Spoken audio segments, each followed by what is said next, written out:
Welcome back to the Gun Dungeon, guys. Today I've got an impromptu video for you today.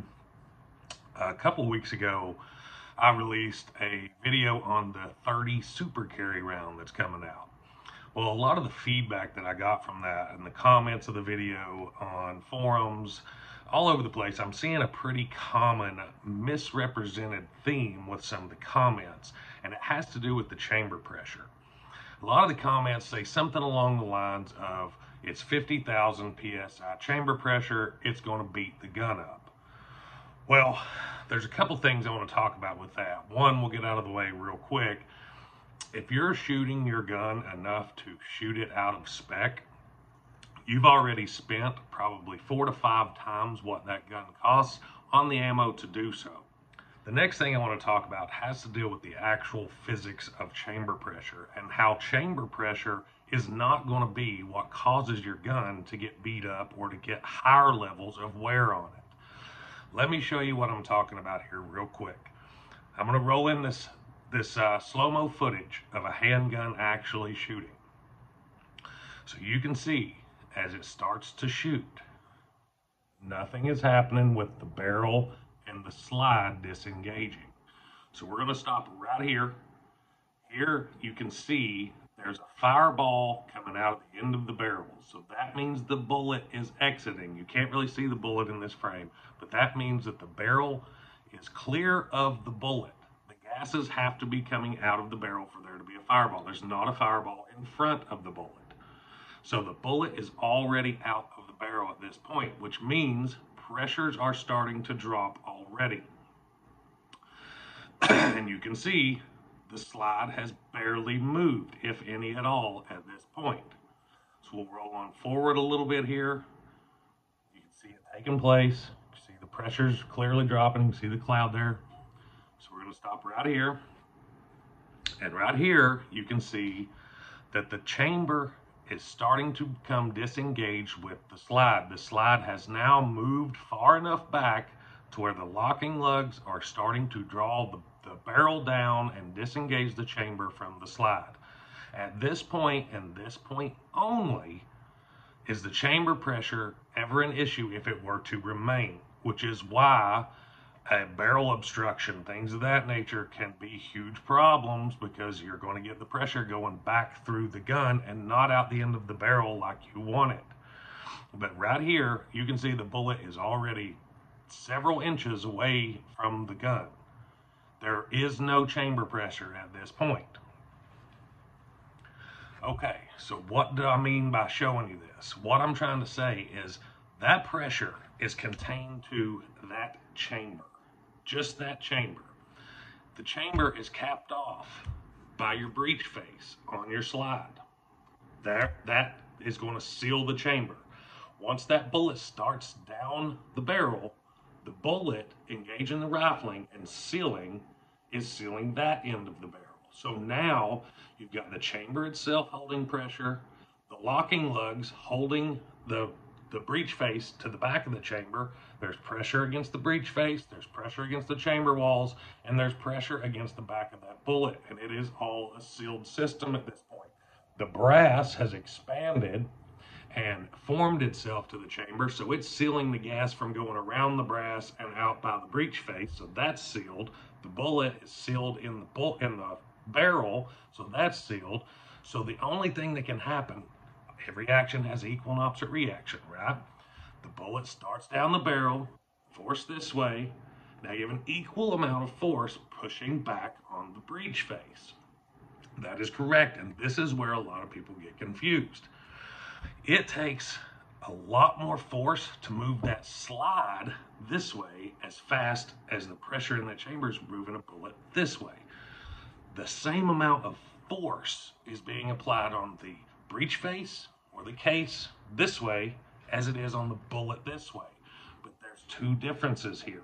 One, the bullet weighs a lot less than the slide and the barrel linked together. So therefore, the bullet's moving a lot faster. It is gone before the barrel and the slide move far enough to disengage from each other and create open rear part of the chamber.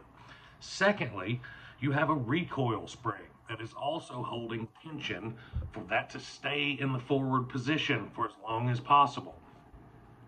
It is called a recoil spring because it is to help with the recoil and the reciprocation of the slide. If its only duty was to make sure that the slide went back forward, it would be called a slide return spring, but it's not. It's called a recoil spring. If you have a gun that is undersprung, you have too light of a recoil spring, it will beat itself up. It will start getting more wear, higher wear patterns. If a gun is properly sprung, it doesn't matter what the chamber pressures are as far as the slide velocity goes, because the slide velocity is controlled by physics 1 and a recoil spring secondly. So as long as you have a proper recoil spring and you're not doing something insanely crazy, you're fine.